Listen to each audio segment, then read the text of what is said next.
Hi, this is Stuart Weems and welcome to the Investopoly podcast. My goal is to give you simple, easy to understand strategies, insights and tips to help you master the game of building wealth. And in this episode, I'd like to talk about why I think property prices have bottomed out. It's certainly not a popular opinion, and there's lots of economists out there that are predicting that prices will fall from peak to trough by about 15, 20, even 25%. There's some pretty dire predictions, but I would say most people or most economists and commentators are expecting a 15 to 20% drop from peak to trough. According to CoreLogic data, the property prices in the 5 largest capital cities have fallen 7.1% since May this year when the RBA started hiking interest rates. So really that was the peak. Sydney has seen the largest falls. The prices are down around 10% in Sydney, about 6.7% in Melbourne. But it's not all bad news. House prices in both all of Brisbane, Adelaide and Perth are still materially higher than what they were a year ago. So whilst there's a lot of negativity around property prices, it's not really across the board. Really, Sydney and Melbourne have worn the lion's share of the reductions. I wrote a blog earlier this year in March in response to a very well-respected fund manager, Christopher Joy, when he predicted that property prices would fall somewhere between 15 and 25% within 2 years of the RBA hiking by at least 1%. Well, they've certainly done that. I mean, they did 1% in just a couple of months. So we've had substantially more hikes than that. He hasn't revised his forecast as a result of higher interest rates and still believes it will be 15+%. At the time of him writing that prediction or sharing that prediction, it was my view that prices would fall somewhere between 5 and 7%. And that's happened now. That's 7% nationally. And I don't think we'll see any more material falls. When I say material falls, maybe there's another percent or even 2 to go, but we're pretty close to the bottom. And the reasons, I want to share the reasons for that opinion in today's podcast. Okay, so let's have a very short trip down memory lane. One of the reasons that prices have fallen quite a bit this year is that there's no longer a reason to overpay for property. So last year, I wrote a blog that suggested that if you're going to be successful in buying a property in 2021, you have to overpay. Putting that differently, if you weren't prepared to overpay in 2021, you probably weren't going to be successful buying a property, either at auction or even private sale. And that's because potential buyers outnumbered potential sellers. And so, there was an oversupply of demand, and of course, as a result, prices rise.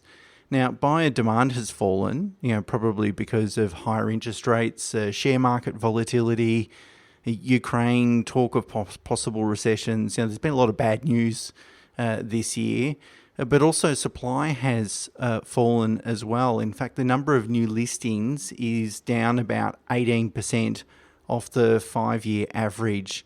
So there's fewer properties available for sale at the moment. As such, the market is pretty well balanced, at least in investment grade locations. Of course, there's always going to be markets that perform differently, and really the property market is really made up of thousands of different kind of sub-markets, if you like.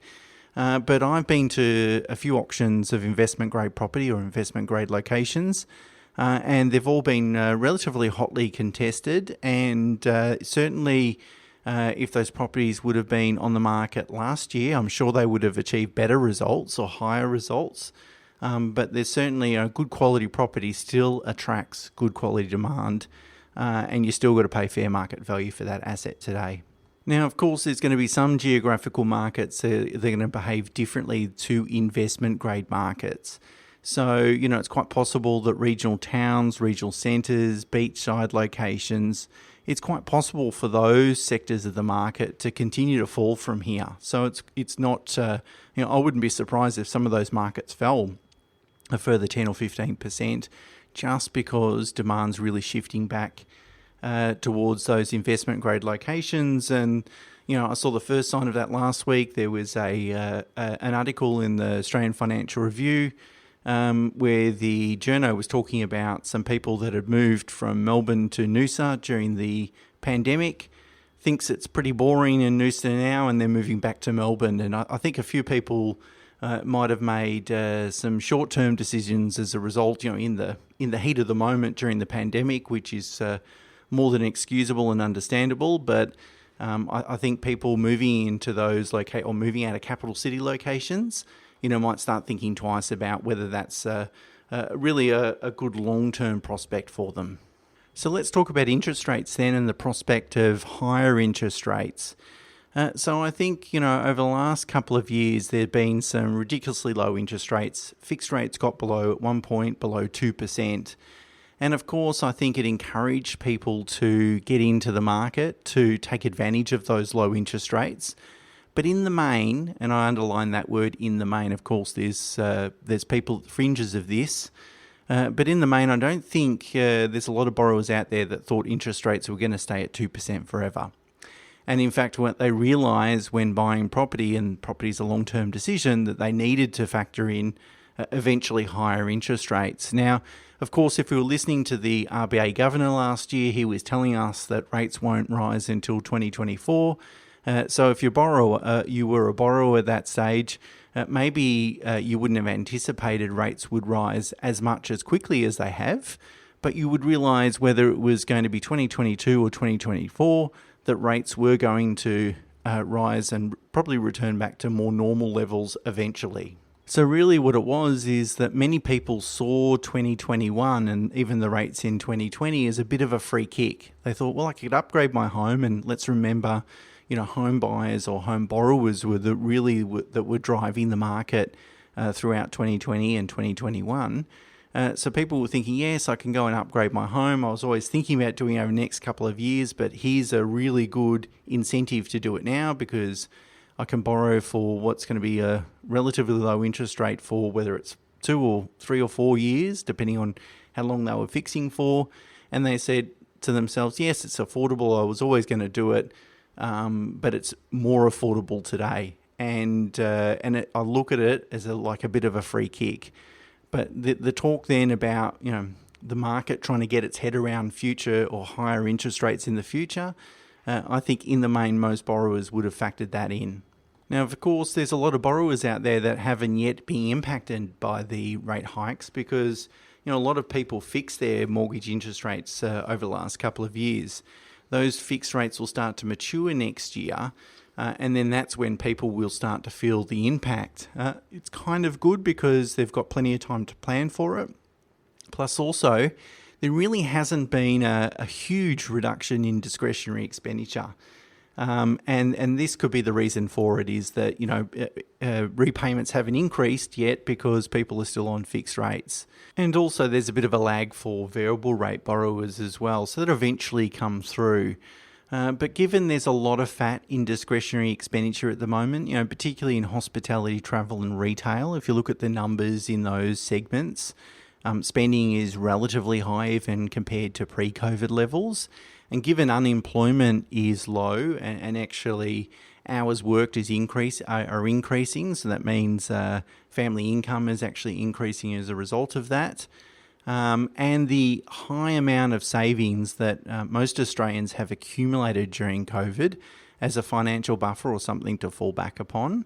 I think for all those reasons, when those higher interest rates actually do come through to fruition, I don't think is going to cause people any financial stress, or at least not a lot of financial stress to the point that that they might have to reduce discretionary expenditure, of course. But again, people have a bit of common sense. They say, well, my interest, I'm paying 2% on my loan. I'll make some extra repayments, put some money in the offset account, but I've still got a lot of cash left over. I might spend a little bit more this month.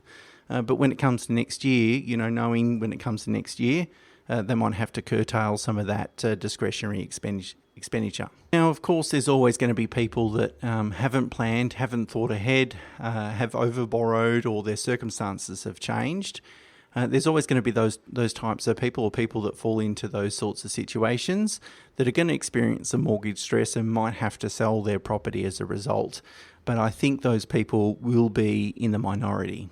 Perhaps the biggest factor that will influence the property market, because it really will influence buyer demand, is when the market can factor in the terminal cash rate. That is, how high will the cash rate actually get? Once that becomes clear to the market then can see beyond the interest rate rising cycle and start to recover. In terms of buyer demand, will start to recover or increase. So many commentators think that there's at least a couple more interest rate hikes, 25-point interest rate hikes. So that'll take the peak cash rate to 3.35. The market and some economists are thinking there'll be 4 of those 25-point rate hikes, which will take the cash rate to about 3.8 or 3.85%. I think that's less likely. I think you could probably lock in another 0.5% in terms of higher interest rates, and then it's going to be really data dependent beyond that. But I think we're closer to the peak than further away from it.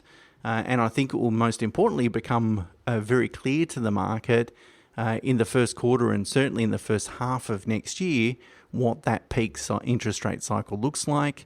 And if it's lower than the 3.85, 3.9% that the market has factored in, the money markets have factored in, I think you'll see a bit of a recovery, not only in the property market, but also in the equity market. And let's not forget, the interest rate story can turn on a dime. And I was saying this over 2020 and 2021, not to get seduced. I said a number of times on the podcast, don't get seduced into thinking interest rates are going to be lower for forever. At some point, they'll return to normal. And the interest rate rhetoric can certainly change very quickly. And if we think about, what might happen in the US, particularly for the US economy, is it in recession now? Will it go into recession if it isn't already? And what impact will that have on our domestic economy? It is entirely possible that we start talking about interest rate cuts in the second half of next year as well. And the market will start to factor that in. And again, that should further stimulate the property market. I was really interested to read some research put together by a US business called Research Affiliates, and they looked at historically how long does inflation take to come back to sort of normal levels. And they concluded, and I've got a link in the show notes, of course, they concluded that if inflation exceeds 8%, it usually takes between 6 and 20 years for it to revert back to 3%, with the average period being 10 years.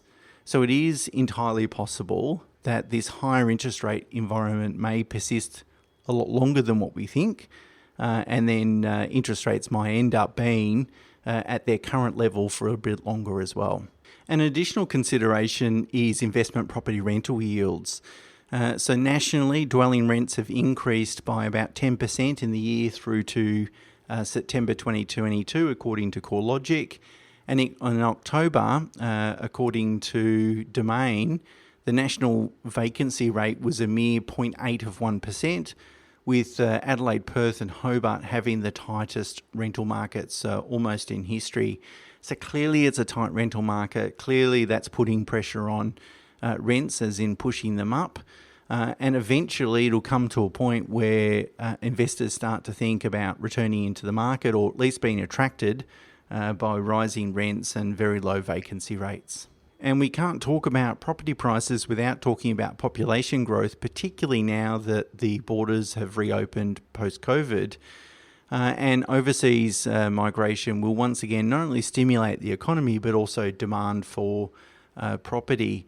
Of course, the Albanese government in its recent budget increased the number of permanent immigration intake numbers from 160 to 195,000 people this financial year. Temporary visa holders have quickly bounced back pre-COVID and have increased by about 500,000 over the past year. And in Pete Wargent's blog, he wrote that Australia's population is likely to increase by about 3 million people by 2023. So pretty considerable population growth. And arguably we can have a conversation around whether we're building enough houses to satisfy that population growth. I think the answer is probably no, or at least not yet. Whilst that doesn't really have a big impact in already developed blue chip locations, it certainly has a positive economic impact, which has other flow-on effects, positive flow-on effects into the property market. And we've got to remind ourselves that student visa holder numbers have only just begun their recovery, and they really stimulate the rental market as well. So I think we could have a little bit of a rental crisis on the horizon, and that if it gets to an alarming extent, the government might have to react with some sort of policy to attract investors back into the market. So there you go. They're the reasons why I think we've probably seen the lion's share of property price reductions. I think they're likely to stabilise from here on in, maybe another percent or a little bit more, but really nothing material. For prices to continue to fall, I think there's got to be an imbalance of supply and demand. Given demand is already relatively low, I can't see that drastically reducing. Particularly given anyone that's in the market today has already got their head around higher interest rates. And supply is below normal. Now, for prices to fall further, we'd need an influx of supply, but the reality is that if you're a discretionary vendor, you don't have to sell in this market. Likelihood is that you choose not to, and you think, let's sell next year or even the year after. And given people have plenty of firepower in terms of winding back some of that very high discretionary expenditure, which they'll have to do when higher repayments come through, I think there's plenty of buffers out there to weather that higher repayment storm. However, life has taught us, particularly in the last decade or so, that we kind of should expect the unexpected. And if the unexpected happens, of course, that could have a change on this outlook, which is kind of my caveat, I guess, or get out clause. If something terrible happens tomorrow, then who knows what property prices will do. That said, we also know that property is really a long-term investment. And as I've said many times in this podcast before, playing the long game is critical. So run your own race, play your own game if you like. If you're ready to enter into the property market, whether that's to buy an investment property or upgrade your home or buy a first home, whatever it might be, if your circumstances allow it, then and you're playing that longer game, then there's never a bad time to buy an investment grade property for fair market value. Okay, that's it for me for this week. Until next week, bye for now.